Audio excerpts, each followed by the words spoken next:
Hello, everyone. Welcome to our second webinar for the Center of Addiction and Faith. My name is Ed Treat. I'm really glad you're here today. We had 99 of you register, and so we're excited about that. And we'd love to know where you're from. Could you, at the bottom of your page, there's a chat button. You can click on that and say what state you're calling in from. And if you're clergy, let us know that. And if you want to share your first name, that'd be great. We're going to use that chat button later in the webinar for your questions. In fact, throughout the webinar, if you have a question, go ahead and post it. That way you get closer to the front of the line. But post it there, and we will deal with the questions later in the webinar today. But we're really glad you're here. Thank you for taking the time. We're going to be talking about how to start an addiction ministry in your church. And we're going to give you some introduction to that, and we're going to hear from an expert who's the best consultant on how to do this, has been doing this for many years, and we're excited to have him here today. So our guest today is Drew Brooks. You'll see him there on your left, it should be. Drew is the Executive Director of Faith Partners. He's been providing leadership training for congregational addiction team ministry for over 20 years. He's worked in prevention and treatment, public health for over 34 years. He's worked with Hazelden and the Johnson Institute, providing training and consultation to faith communities, schools, and community organizations from across the country. It's a national ministry. He's been doing it a long time, and he does it very well. So thanks for being here today, Drew. And Drew brought with him Carol Pine, and Carol was trained by Drew many years ago, 2004, and she's here today to share some of her experience and how Faith Partners and the ministry, addiction ministry, worked in her church, and what she's been doing since then. So Carol, we're grateful to have you here today. We're going to begin with a word of prayer. So the Lord be with you. And also with you. Let us pray. God, we thank you for the opportunity to continue to join together, to learn and grow and do ministry, even in the midst of this terrible pandemic, even in the midst of these racial tensions and all the political unrest in our world. God, we need your help. We ask that you would bring healing to all of it and all of us. Help us as we go through this to minister to those who suffer the most through this time, especially those suffering from addiction, the disease of despair. So make us, God, your church, and make us better able to reach and serve those who need it most. We ask in Jesus' name, amen. And so now I want to turn it over to Tim King, my co-host. He is the author of a fantastic book called Addiction Nation. I recommend it to you. It's a great book for any faith community that's preparing or thinking about doing this ministry or is doing the ministry. Tim makes an incredible case for how addiction impacts every one of us. A lot of times we think, oh, addicts, that's for the people that have it really bad, the opioids and the heroin addicts and the drunks. Tim makes a case that we're all impacted by this personally and as a culture, and makes a great case for that. So it's a fantastic book for preparing you for this ministry and for opening your eyes to seeing it in a whole new way. So thanks, Tim, for being here, for introducing us to the topic, and I'll pass it over to you, Tim, please. Thanks, Ed. And part of my role too is I am now a board member for the Center of Addiction and Faith, and exciting to be a part of that growing ministry. And as Ed said, part of why I wrote Addiction Nation, and the subtitle was a lot of discussion, is what the opioid crisis reveals about us, and focusing on that, what I believe is a fundamental reality, that there's ways that addiction is active in all of our lives. And because of the ways that it's active in all of our lives and has pervaded our culture, we all also need to be a part of the solution. And that's why it's exciting to have Drew and Carol here, because they are practitioners who understand what that looks like for a community of faith to come together and to make sure that the culture of that faith community is one that can encourage recovery, but also be one that is focused on prevention and early intervention. And there are so many ways that this matters. And I just want to share a couple of reasons why I think this is so important for churches to do. If you joined us before, you've heard a little bit about my story, but for me, I became addicted to opioids after an extended hospital stay and time in the ICU. And when I was working on telling my own story, my publisher actually came back to me and said, hey, you keep talking about this one moment with your doctor, who wasn't your therapist, wasn't a counselor, wasn't an addiction specialist. He was a pancreatic specialist. Do you have any other stories or interactions that you can draw out that were really meaningful to you? And it was a challenge for me, because in my head was emblazoned this one 15-minute conversation with a pancreatic specialist that I saw as a turning point in my own journey. And even as I was writing, I was having a hard time processing why this was. And then I got to sit down with Dr. William Miller, one of the world's leading experts in addiction. He is the father of an evidence-based methodology for addressing addiction called motivational interviewing. And as I was asking him questions for my book, I was also sharing some of my own story to try to better understand what had gone on in my own life. And when I told him about this conversation, he just smiled and he goes, I've got a whole peer-reviewed academic journal article for you to read that's going to put this all in context. And so to save you from having to read the entire peer-reviewed academic journal, I just want to summarize a few points. So early in Miller's research, he really wanted to prove the effectiveness of extended counseling in treating addiction. The only problem is every time he ran a study comparing 5 hours of counseling versus 25 hours of counseling, or someone who had one session with a counselor in a self-help book versus someone who had 15 hours in counseling, he didn't see the differences he had expected. And in fact, some of the outcomes were very similar. So he started looking back into the research and into other addiction specialists who had looked at the numbers. And he found one study that just recorded the difference in tone in a doctor's voice when talking to a person about their alcohol use, and found dramatic differences just in the tone of voice. There was another study where they had people trained to go in, and when someone was admitted to the ER, they would have a 15-minute session with a trained counselor about the role of alcohol in their life. And anyone with just that 15-minute intervention was 10 times more likely to seek help after that hospitalization than someone without that 15-minute intervention. And so when he was looking through all of this research, he started to ask some key questions. He said, what's interpersonal and is potent in relatively small doses? And it seems that the more severe the problem, the greater the effect exposure to this thing might be. And he said, in looking at all of the different factors, I have come down to this might be what doctors in the medical profession call beneficence, what's in the Jewish tradition called hesed, in the Buddhist tradition metta, in Islam ramah, and in Christianity agape. That it might be the love that someone experiences at that key point, and not to diminish at all the role of professionals, the role of counseling, the role of treatment, but to say that in a lot of people's lives, in their story of recovery, there's a moment or moments they can look back to that were not necessarily driven by professional expertise, but by the empathy and love they experience from another person that they could trust. At the same time, he looked at another big study comparing different evidence-based methodologies for addressing treatment.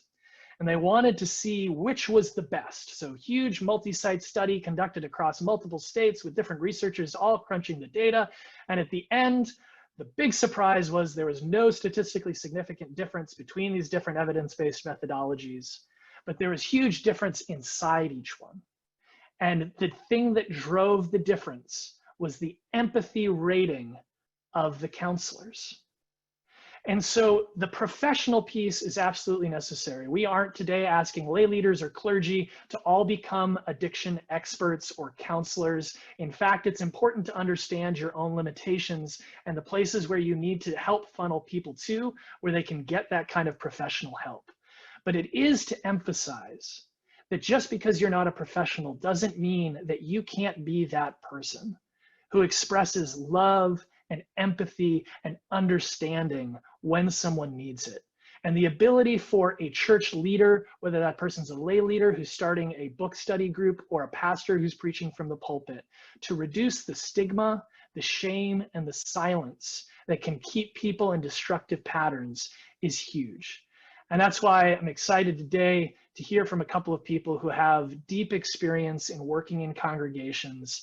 And this is not about one solution or one thing that you need to do. This is about a process that Drew and others have developed to help your congregation understand the resources that you already have and the ways to apply those to help others. So with that, I'm going to go ahead and hand it over to Drew.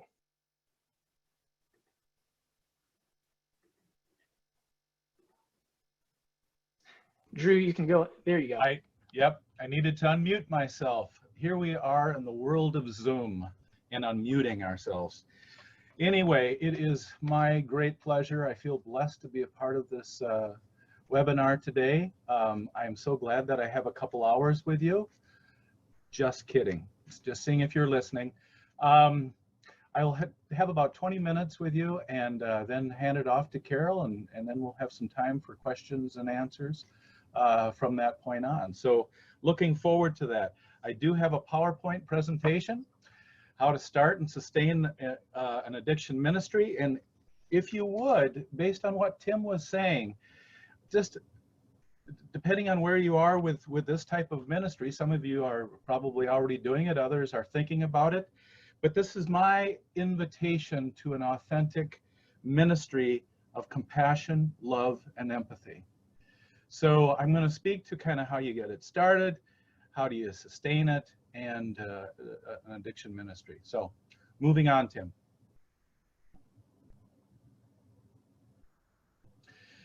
These are the things that we kind of said in our little blurb to you to get you involved. One is to share some stories of success and lessons learned, to talk about this tried and true process that was really started in the late 80s. And then Faith Partners became incorporated and became a nonprofit in 1995. I came on board in 1999. Just a little bit about myself. Pastor Ed had already mentioned some things, but one of the reasons why I feel called to this ministry is it has integrated my life. It has taken my personal life of faith ever since I was baptized as an infant through till now, and then it integrated it with my recovery life. I'm in long-term recovery, got into recovery in 1980, and it integrated it with my professional life, which was started in 1983, going through counselor training at Hazelden, working in treatment, then working in prevention for a number of years in Hazelden, then working in public health, working with community mobilizing and coalition building and all the things that happen with prevention and public health. So the last thing that I'll talk about is the understanding of how faith communities can be an effective role, and that I was introduced to that when I was doing community mobilizing. I was working with all sectors of the community, and I had obviously a background in the faith community, and I knew this was an untapped or underutilized resource in the community because it was a natural setting for prevention with protective factors, talking about caring relationships, talking about meaningful involvement, talking about high expectations or moral development. Those are just part of the fabric of any faith community. And then also looking at recovery and healing and transformation as part of a faith community, and to be more intentional about both of those things, and then to be connected with what the efforts are in the greater community around community prevention, and also looking at recovery oriented systems of care and how to connect with those as a congregation. So moving on. One of the things that I'm experiencing, and I can imagine you're experiencing, those of you in recovery, is when in active addiction, oftentimes we feel totally isolated and alone.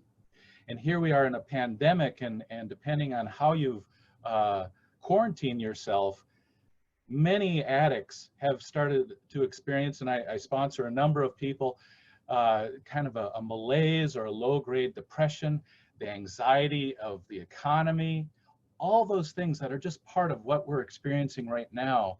And then also kind of a loss of trust and faith, because we've had kind of a breakdown of the economy and riots and protests, and it really has brought up a lot of what has been going on under the surface for many, many, many years. So anyway, it has tipped us, some people, into their addictions or into obsessive compulsive behavior. So that trauma can move us in that direction. So anyway, if you're wondering, is now the time? Now is the time. If you would switch Tim, move it on. One of the things, why don't we all do this? One of the things that I realized, and Tim had mentioned the idea of stigma and shame, that's often accompanies any addiction.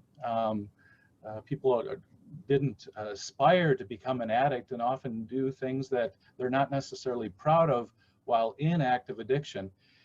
Well, so what we end up having sometimes is we have one piece of that is denial. And I'm familiar with a number of phases of denial, but three of them that I think are most significant. One of them is ignorance. Just people not knowing about addiction and what's the process or the progression of the illness and what's the process of recovery, and not really being aware of what those things are until it touches our lives. So what is the solution to that? Is education. And what these teams, and I'm going to be talking about a team approach, what these teams do is create an educational platform within a congregation. And oftentimes we walk in the door of looking at alcohol and other drugs, and then look at other addictions, process addiction, behavioral addictions, such as internet pornography, gambling, shopping, workaholism, all the different things that keep us away and have harmful consequences in our life, keep us away from relationships in our life. The next one is fear. You know, if we start talking about this, then maybe people like this will come to our congregations. Well, most of us know, who are on the webinar, that they're sitting right next to you in the pew or across from you or wherever. People are touched by addiction. We do a survey of congregations that we work with. 1 in 3 has a family member. 1 in 3 in every congregation has a family member with an alcohol problem. So that's 1, 2, 3, 1, 2, 3, you. So 17% drugs, 17% eating disorders, gambling, all those things. So fearful of that. And what's the solution to that? Oftentimes we just don't know how to help a person. When they come back from treatment, how do we approach them?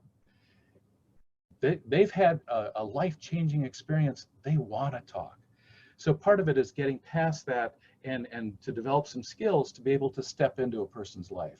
Then the third one is probably the most devastating, is pride. You know, maybe us Lutherans, but not, you know, maybe those Baptists, but not us Lutherans, or maybe those, you know, that community, but not our community, or pride within the family. I will take care of this. I will make this, you know, I will do what I need to do. I'm not going to ask for help. And the best way to combat that, or a solution to that, is to create a safe place. And that really speaks to the underlying goals of this ministry. The first one is to create a safe place. The second is to have the conversation. And that can be about whatever it is that is creating a need within the congregation and the congregational community. And the third is to meet people where they're at. Meet them where they're at in their experience and in their understanding. Tim, yes, if you would move on. So we're going to look at the path to readiness. And readiness, one of the things that I would talk about is we have a dance. And the dance is resistance and receptiveness. And Some of us as individuals are resistant to certain things and receptive to others, and that's true within individuals, within families, within congregations, within communities. And part of it is not to judge our resistance, but to be curious about our resistance. To start, why am I pushing back on this? And that is part of that readiness piece. And if you look at the definition, it is being adequately prepared. And I used to work in counselor training at Hazelden. One of the things we would talk about is you need knowledge, you need skills, but probably the most important thing is your attitude. And your attitudes towards the addict, your attitude towards addiction, your attitude towards ministry, all of those things. So being adequately prepared, being supportive and committed, and needing the resources, both internally but also as a congregation. Moving on. So one of the things we do at Faith Partners is we do a pre-test and a post-test. So we have integrated faith and science and married the two worlds. And so what we do is we have a 2-page survey that the congregation would fill out. And what we have found, and here you see the 4 domains in front of you, that they're all 4 of these are statistically significant to moving a congregation to being ready to do things around prevention and recovery support, all but one. And I was confused by this at first, but the only one is a person's experience with addiction. Because here I was in recovery myself, and I'm going, I'm ready to share my story, I'm ready to do the work and serve others. But it wasn't statistically significant, because part of it, and this is just a theory, and we need more research on this, is sometimes people do not share that part of their life within their congregation. Just a quick example, was working in Madison, Wisconsin. A woman came up to me after a training. She goes, I've been in Al-Anon for 24 years, but I can't do this ministry. And I said, well, why is that? She goes, because people don't know me that way. And that again speaks to that transparency, because people are fearful of being judged or condemned, and that thus we have the stigma and shame around this addiction, or around this disease. I have one good friend that speaks, we need to turn this disease into a casserole disease. When people are going to the hospital for cancer or heart attack or whatever it is, what we do is we surround the family with casseroles and we feed them both spiritually and physically. Wouldn't that be wonderful if we did that when a person's son goes into treatment, or their spouse, or whatever? So anyway, their experience wasn't significant, but a person's attitudes towards addiction and recovery and prevention, their perception that this is a safe environment, and do I feel that I'm capable, or do I have a perceived self-efficacy? Am I capable of doing something? Move on then, Tim. So this is what happens. We do a pre-test and a post-test, and if you notice in the pre-test, it's about 43% somewhat and feel very ready, about 43%, less than half. Over a 12 to 18 month period of having this educational platform and starting that conversation and creating a safe place, it moves to about 63%, just over a 12 to 18 month period. That is a tipping point. That's over half the congregation going, we're ready, let's start doing this. So that first year and a half is about educating the congregation, and that becomes huge. Moving on. So here's the Faith Partners approach. Moving on. This is where it came from, or at least it was reinforced by this study that Joseph Califano did out of Columbia University. It's an older study, but it's a landmark study. And what he learned was, in 2001, surveyed clergy across the country. About 94% of clergy said substance abuse is an important issue that they deal with. You jump down to that third bullet, 12% of clergy report having had any education in their seminary training. 94%, 12%. Huge gap. But they also experienced this in their pastoral care too. 38% said it was half or more of the family issues that they were dealing with. So part of what we do is needing to educate clergy, and part of that is to know what questions to ask. Sometimes the presenting problem isn't the real problem. they might present with a parenting issue or financial issue or relationship with the spouse, but the underlying issue can oftentimes be substance abuse or other addictions. So moving on. So one of the things that we do is that clergy education is one piece. The other piece is looking at the experts who are often sitting in the pews. There are people that are in recovery, there are preventionists, there are health educators, teachers, grandparents. There's people that want to help, that have empathy for those in distress, and those with compassion skills that would like to see something happen. So we train a team of people, average 3 to 7 people, sometimes up to 12 to 15 people within a congregation. We've worked with congregations as small as 25 people to thousands of people. And we've worked with about 1,000 congregations over the years. So moving on, we cover 3 areas, or 5 areas, I'm sorry. Prevention, early intervention, referral assistance, recovery support, and advocacy. And we'll be looking at those in just a little bit. But this is the process. This is the roadmap of where we go with this. The first is to build congregational support. You will always have that dance of resistance and receptiveness, and you'll have pockets of it. And so how do you address that? And so we have some tools and strategies to help that happen. How do you equip the leadership? Both clergy and staff and lay leadership, because this is a lay ministry that's supported by the pastor.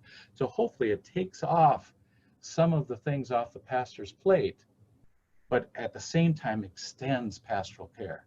So equipping the leadership, the next is to develop the team, so to team formation and going through some action planning, figuring out what do we want to do in our own congregation. And often we do this within a community, and so we're working with a network of congregations. So how do they work together?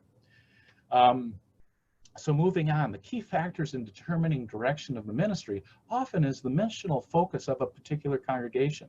One of the things we say right up front is we're not here to change your theology. You have spent a lifetime developing your theology, and each faith tradition has its own theology, its own doctrine.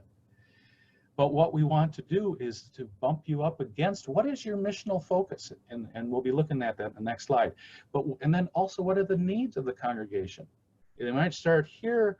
Opioid epidemic is huge now, but it used to be methamphetamine. Before that was crack cocaine. Before that, and always underage drinking, and the largest growing population of alcohol abuse is older adults. So there's often different needs that come. So the team needs to continue that educational process and that organic process to the whole thing. Then how receptive are they? Do we jump in the deep end, or do we gradually work and educate the congregation? And what are the talents of the team? They probably won't go in a direction if they're not don't have the capacity to do that. Moving on. Here are some missional focuses. Do we create a safe place? Is our missional focus healing in our congregation? Is it discipleship or capacity building, building disciples, helping people develop the skills and knowledge that they need to go out and help others? One congregation I worked with in southern Minnesota was a Lutheran congregation in Owatonna. The pastor would do something, and he'd bring in every quarter, somebody from a community resource, and he would do some education around gambling, eating disorders, sexual addiction, and about 10 to 15 people would come. And he finally, from the pulpit, he goes, "I don't think you get it. I'm not doing this. So if you come to this, you have self-identified yourself with that problem. That is not my intent. What I want you to do is to be equipped to help people with these maladies, with these diseases and issues." So discipleship, teaching, and there's so much teaching that needs to go on with these particular issues. Evangelism or outreach, social justice, and we're certainly speaking a lot to social justice nowadays. So moving on. The other thing that's important to our model is we aren't just a recovery support model, such as Celebrate Recovery or Overcomers or Alcoholics Victorious. There's just numerous different recovery support models. We think recovery support is foundational to it, but that's only for about 30% of the population. About 8 to 12%, when we look at alcohol, 8 to 12% are diagnosably alcoholic. About 22 to 24% abuse alcohol. So about 70%, so if you look at this thing, the line that between misuse and problem use, 70% needs education. It might be a grandparent raising a grandchild. They need education about what are the new drugs and what are the signs and symptoms, and how can they recognize if their grandchild is dabbling or experimenting. So there's part of our model is looking at that there's ministry points along the whole continuum. And sometimes what we tend to do is we just do recovery support, so it's Alcoholics Anonymous in the basement, so it becomes a stepchild of the congregation. We want it to be part of the fabric of the congregation because we are all touched by these issues. Moving on. So here are some of those things. Prevention. Critical. When is important to do prevention? People will often say time of youth, or pre-decision making. Yes, that's critical. But what I would say is it's during times of transition. And where better, and we look at prevention across the lifespan, where better to do it than in a congregation which is intergenerational. So when you're looking at transition, you're looking at elementary school to middle school to high school to college or their first job. As an adult, your first job, marriage, maybe divorce, death of a spouse, retirement, all these times of transitions are when people are most vulnerable, but also need a prevention message of some information and support and skills. So perfect opportunity to be able to enter into that. Retirement is a huge piece. 2008, 2009, unemployment. Now we're in unemployment now, time of transition. So part of it is giving support around these areas. Early intervention. 94%, according to a Gallup poll, 94% knows somebody in their life that they're concerned about. 34% actually act on their concern. 60% difference. My guess is the only reason people don't step into people's life is because they feel they don't know how to. So part of that is that skill building. Referral assistance. How do you make those helpful, warm handoffs? So how do you make those helpful, warm handouts? I'm just getting a 5-minute warning here. So to be connected to the community resources, and as for a pastor to be up with the community resources, that's near impossible, but to have a team of people that do that on a regular basis and start to create a relationship with these resources, who then can do some of the educational pieces as the ministry grows and evolves, you start to develop this reciprocal relationship where maybe a treatment center sends them to your church for worship services or Bible studies, and you, when you have people that are in need, have these resources within the community. Recovery support, a huge piece of that, and there's many models. Dr. Dale Ryan has come up with 8 of them, from AA in the basement to what we would call, which is our model, is advocacy model, which we're looking at advocacy along the whole continuum. Giving a person a voice, where oftentimes the people feel like they don't have a voice. They might be a family member sitting there with their life feels like it's unraveling around them, and they're not sure who to go to. And maybe their pride keeps them from asking for help. So it's somebody sharing their own story and giving that person permission to speak to their story. Moving on. As you can probably experience, I am just doing highlights and I'm unable to do deep dives, but one of the things I'd like to speak to is, when we think of advocacy, we often think of legislative advocacy, but that's only one level of advocacy. The first one is speaking in favor of yourself or others. It's telling your story. I remember in the congregation I worked with, who attended United Lutheran in Red Wing, Minnesota, we said, we need to have somebody tell their story. And we go, one of the people in the group said, well, we should have this person. He's he'll get everyone laughing. So what we end up thinking about is, well, let's get a professional AAer to come in and tell their story. But what ends up happening is people say, yeah, there's a problem, but it's out there. So we ended up having our own person, somebody in our own team, tell their story. 60-year-old a woman, was an author. She asked her husband, can I tell my story because it affects you? He said yes. The night before, she got cold feet. So she called her AA sponsor, and her sponsor goes, just imagine you're speaking to one other woman who needs to hear what you have to say. So she did 3 services. The next day, on Monday night, her regular AA meeting, a younger woman makes eye contact with her, walks across the smoky basement, and she said, I saw you on Sunday morning, and I knew I needed to be here. It's that self-advocacy that leads to case advocacy and helping others navigate the system. Public advocacy, looking at education, educating people on what is happening out there. Organizational, developing guidelines. Quick example of that, Tulsa, Oklahoma Methodist Church. They've been doing this for 8 years, this ministry for 8 years. A self-identified sex offender knocked on their door saying, I want to worship here. And they're going, oh my gosh, what do we do with this? And they said, well, let's develop some policies and procedures. And they developed that. It took them about 2 or 3 months to do, and they welcomed him in. Well, he came in, he worshiped with them for about 3-4 years, and then a job took him away from that. And what ended up happening with that, and you could call this organic because it's an evolving ministry, or you can call it being led by the Spirit, is there was a group of people that had been sexually abused as a child, and they were now adults. So they end up hiring someone from the community to develop a support group for adult survivors of child abuse or sexual abuse. And that evolved from this ministry.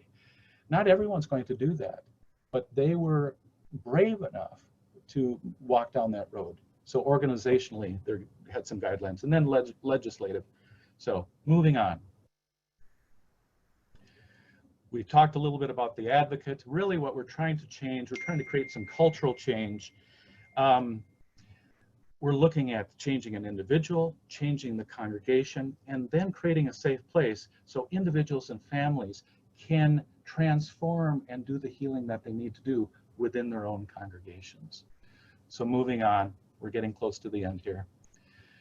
What is this transformational ministry? What are the benefits? It helps members address addiction. It extends pastoral care.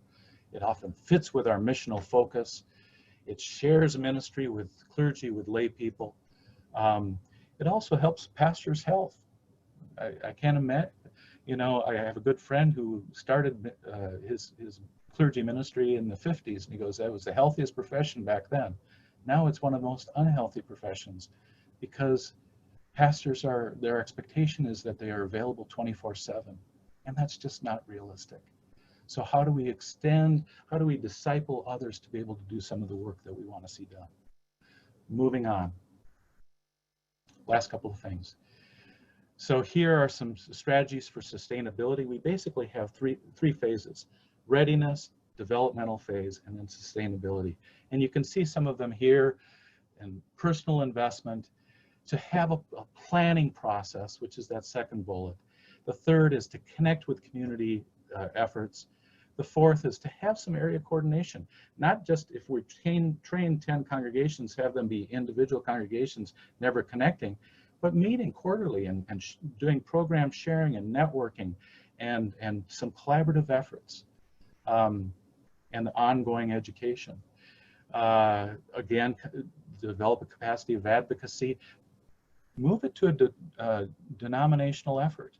I'm working with a group in the greater Milwaukee Synod who has developed a resolution to develop a task force who is now doing this because they have permission to do it, and then to look at a national movement.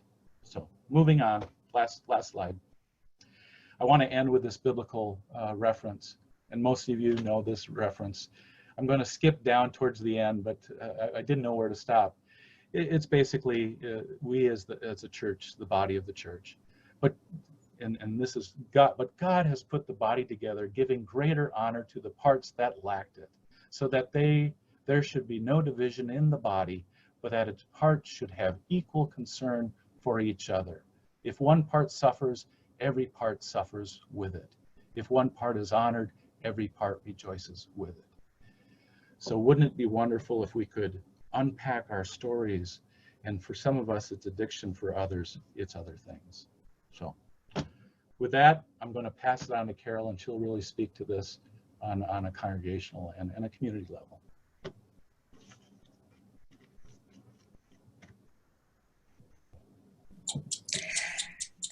Thank you, Drew. That was really excellent and heartfelt. Hello, everyone, and thank you for participating today. My name is Carol Pine. I am a person in long-term recovery, and I have been blessed to work with Drew for a long time now.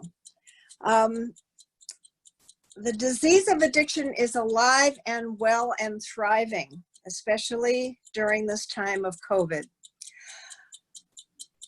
One of my colleagues in our Faith Partners team that I'm going to tell you about said goodbye to his daughter of 47 years this week at a memorial service. She had been through 4 treatments. She had concluded that alcoholism had taken over her life and there was no chance for her. And she jumped off the Ford Parkway Bridge here on the Mississippi River a couple weeks ago. She left a husband and 4 children behind.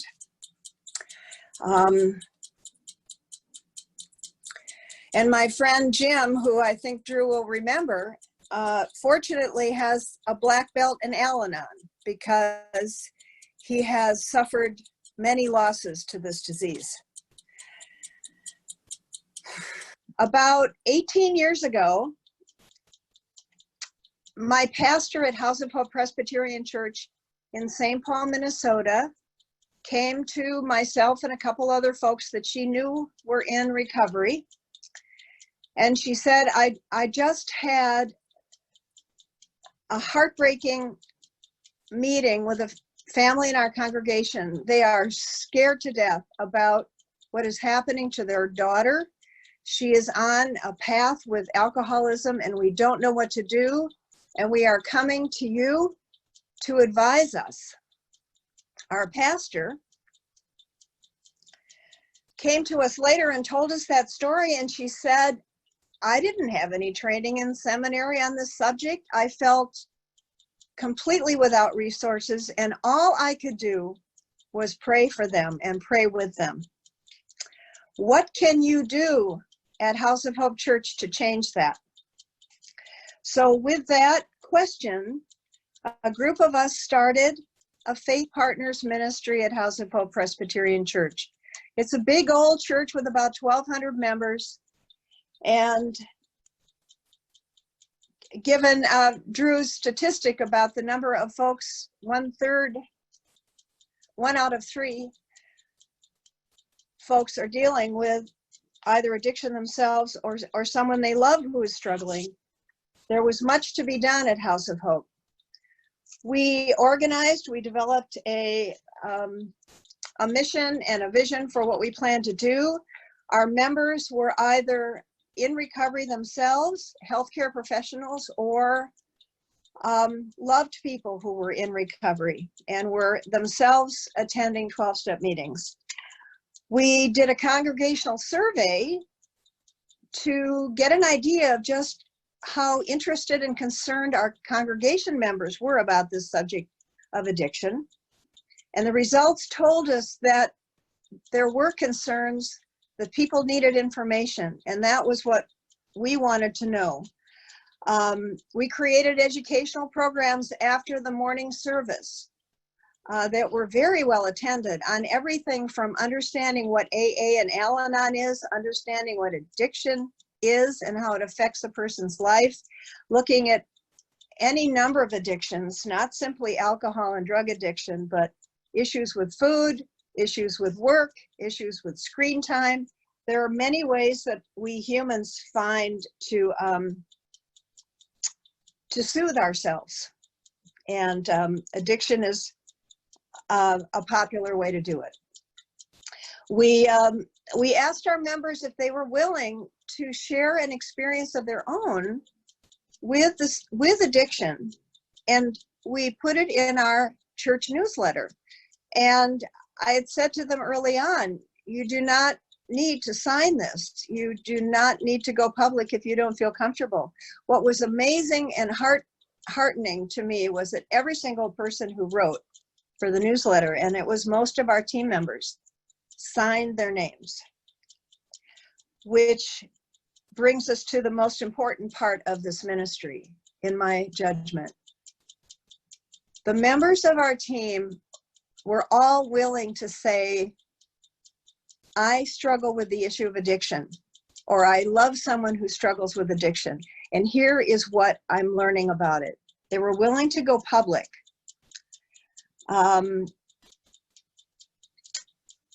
They were willing to help organize educational programs for our entire congregation that, by the way, were very well attended. To Drew's point, fortunately, we had a large congregation, so folks who attended didn't feel as though they were being singled out or sort of declaring that they had a problem by attending our educational programs. So that was a good thing. By doing this outreach, we accomplished many things. We helped educate our congregation members. We helped our pastor learn more about the disease of addiction. We provided her with our support if she needed us to make a 12-step call with someone who was struggling. And as a congregation, as a church, we were able to create a setting that people felt safe to come to and be honest about their struggles. And we all know that addiction thrives in secrecy. And what we did was lift the veil on that secrecy at our church and make it okay to talk about addiction. And especially okay to talk about the fact that recovery does in fact happen. About 10 years ago, I decided that as much as I love my native state of Minnesota, I would just as soon spend my winters somewhere else. So I moved to Savannah, Georgia 10 years ago. I have nicknamed it the city of the Big Red Cup. It is a big drinking city, small city with a lot of drinking. And I joined a Methodist church in Savannah. And I talked to my pastor about creating some kind of educational program in Savannah.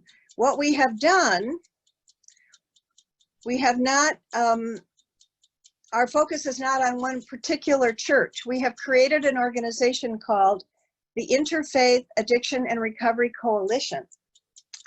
Our goal and purpose is to educate faith leaders of all faiths about addiction and recovery so that they are in a better position to be of support to their congregation members who are struggling, so that, like my pastor at House of Hope, they could do more than simply, and I don't mean to underestimate the value of prayer, but do more than pray for the person.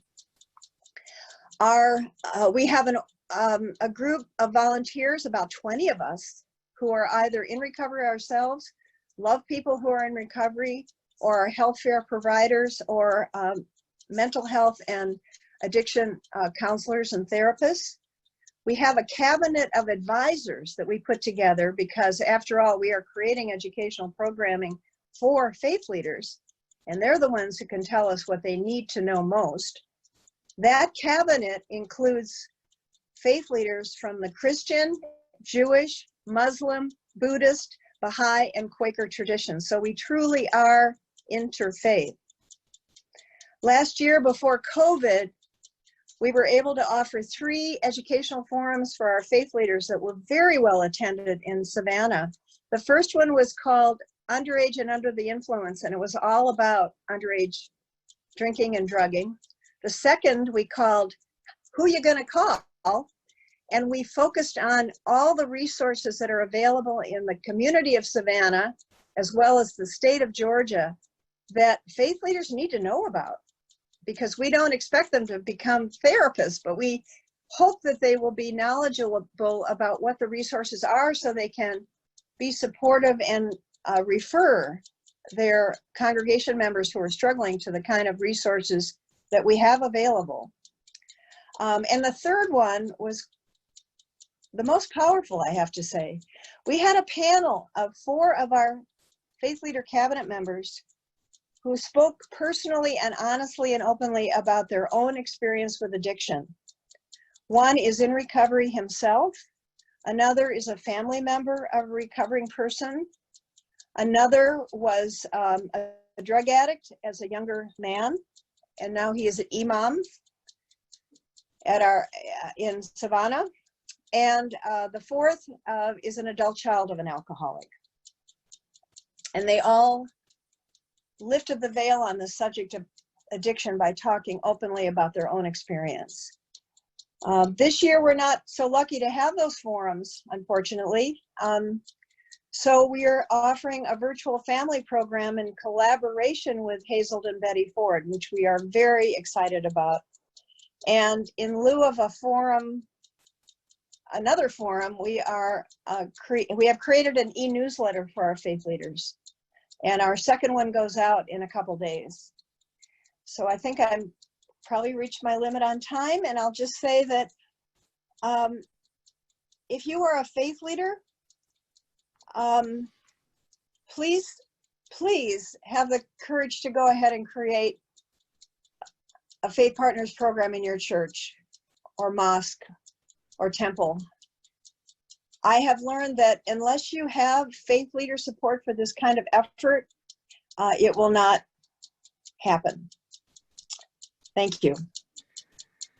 Thank you so much, Carol, and thank you, Drew, and thanks to all of you who have been dropping in some comments and questions. A couple questions that I can tick off right away. Drew, I believe you're all right with making your presentation available to folks afterwards. And, oh, you're muted. And also we'll be sending out an email in the next couple of days with a recording, and can include some of those references to some of the studies that we've cited, as well as additional information. And Drew is also going to be hosting and with Ed a more in-depth training on what he covered today. And so we've got a handful of questions that have already come in. And just given time, I'm going to try to condense a few of them together. Got a question from Joy about how a ministry centered in substance and process use disorder treatment can engage with those re-entering from re-incarceration. And then have another question that focuses in on the dangers of those either without experience themselves as being in recovery, ending up being codependent, getting into some codependent issues while serving in a ministry. And then also, if you have any insight about a church following a specific organization's guidelines like AA or Al-Anon as kind of a back-end source for a Christian ministry. So Drew, if you want to bite off a few of those pieces, that would be great. I will be happy to. Going to the first one, with reentry programs for those in incarceration, oftentimes, like most of these ministries, and I had mentioned, is it a missional focus? Is it a need in the congregation? Is the congregation receptive? Is there capacity on the team? That will define it. Oftentimes, these are peer-to-peer types of efforts. So it might be a person that has experienced jail or prison that says, I want to do a prison ministry and I want it to be part of what we're doing here. And so it often comes from within the congregation to actually then become open and kind of that light on top of the hill to make that happen. So that's one thing I would say to that. The second question, and I'm trying to remember what the second question is. I'm getting older here. I should have wrote it down. What was the second question again, Tim? So that was on the dangers of people having unhealthy relationships with those Yes, they're trying yes. to help and serve. Perfect. You need to be doing that at the front end, throughout, and at the back end as well. I have often worked with congregations that have Stephen's ministry programs and taught and got into, because they don't talk about alcohol and drugs, got into the idea of having boundaries, enabling, what does it look like? Because what tends to happen is we mistake it for Christian love. And so to understand not doing for someone what they can do for themselves as kind of a rule of thumb, and being able to understand that and to be able to get into the nuance of that dynamic is critical and needs training. We also, at the very front end, we have kind of a pre-screening tool, because some people will want to become part of this team ministry that actually need help themselves. So to be able to have a pre-screening tool so people can recognize, maybe this is not for you right now, but maybe you need to focus in on your own recovery, be it as a family member of a loved one who's an addict, or with their own addictive behavior. Maybe you need to be in your own recovery, but a year, 2, 3 years down the road, we would love you to be a part of this ministry because you'll have something to offer. And then of course, there's one of the things I did was, as an area coordinator, and I worked with about 35, 40 congregations in the Minneapolis-St. Paul area, and I would get calls from team facilitators going, we have somebody that we're concerned about, how do we address this? And we would talk with the pastor and work through that. So it does happen, but if you can get it at the front end and work with the team about those issues, boundary issues and enabling. One of the best books I've seen is by Townsend and Cloud, Boundaries. It's an incredible book around boundaries. That should be a study guide for teams. So anyway, I'll stop there. Excellent. Thank you, Drew. And I've got another question about specifics with faith partners, but Ed, I know you're covering that in some of your closing announcements, and we are almost at the top of the hour. So Ed, would you like to close us out and give some information about ways people can take next steps with faith partners? Absolutely. Thank you, Tim. And thank you to all our guests, Carol, Drew, and Tim. This is our second webinar, and I've just really been amazed at the quality of people we're getting on these webinars. So thank you. You guys have just done a fantastic job. I'm very proud to be a part of this. We have everything that Drew talked about here is going to be offered in a training, and it's beginning next Wednesday night and the following Wednesday night after, the 29th and the August 5th. And it is the training that Drew does with congregations, but he's doing it online because of the pandemic. We have about 7 congregations participating now, and we have room for more. And the idea is to bring your pastor and a lay leader or 2 or 3 who will be the leaders of this ministry. The pastor is not going to lead it, but he needs to support it and understand it. So bring a small team of leaders who are going to run with it. They'll come to this training. It's Wednesday night and the following Wednesday night. And then over the next year, Drew will work with that group. They'll come back in the fall, late fall, to do a team training. So between this training and the team training, that team will go back to their parishes. They'll do the congregational survey. They'll recruit a team to be a part of this, and they'll build it up and get it ready. And they'll bring that team back in the fall for more training. The workshop and the lessons on the next 2 Wednesdays are $125 per congregation, regardless of how many you bring, and it includes all the materials. But if you want to do the complete training, it's another $400. I think the total is $575. So do the math. Subtract the 125 from that. It must be $450 then. Is that right? I don't do math well. Anyway, so if you want to do the whole training, it's going to be more. I'm hoping to secure some funds for those who can't afford that, and we'll be able to provide some scholarships. So I can't guarantee that yet, but we're working on it. And so please consider that. That's probably the most effective of all. People come to me because I'm doing this ministry now and say, well, what do we do? And I say, go see Drew. He is going to help you make all this happen. He's quite good at what he does. And you heard that today. And so you can, if you're interested in that, go to faith-partners.org and let Drew know you're coming, and he will get you all set up. That's the Addiction Ministry Leadership Training next Wednesday night, and then the following Wednesday night. And then we have our Addiction and Faith Conference coming up next February. We're waiting to see if we can actually gather by then. We're hoping to, and if not, we'll figure out how to move it online. But we have some stellar keynote speakers. Tim is one of those. You got a little taste of him today, and he's got a lot more to share. He'll be a keynote speaker along with Sonia Waters, a professor from the Episcopalian Church who teaches on pastoral care and addiction, also an excellent speaker, and so many other workshops and tools and equipment for congregations to take back to their parish. We've done 2 of these, and everybody goes back saying that was incredible, and people are inspired and see the need for this. We're also developing a new ministry, and I'm going to be launching the new website in a month, and it will contain all the resources we're talking about, and we'll begin to develop more for the future, including these webinars, and we'll be adding some podcasts, and there'll be some materials from our previous conferences on that site. Lots of great material for your church to find resources to do this ministry. And so we're just growing that. That's just being born. As I said, I'll launch the website next month, I hope.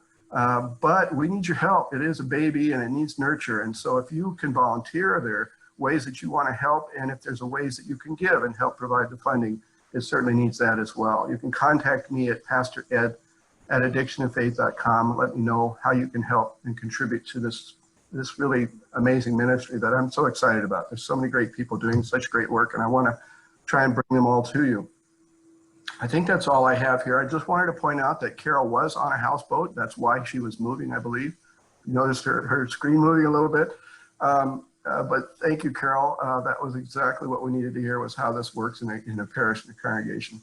And again, my thanks to Tim and Drew. And one more thing before I let you go. We're working on, we don't have a date yet, but we're working on a 5-part series webinar on addiction and race. We want to unpack how drug policy, addiction, and drugs have been used in our society to cause racial injustice and oppression. And we're going to talk about where we're at now with how that works with our drug policies in this country. And we're going to talk to some people about the history of how we got here and where do we go from here. It's an important topic, and the more we know about it, the more we can address it faithfully. That's all I got. I thank you again for being here. Thank you for those who participated here today. And I hope you'll come to our next webinar. God bless you. Go in peace. Serve the Lord.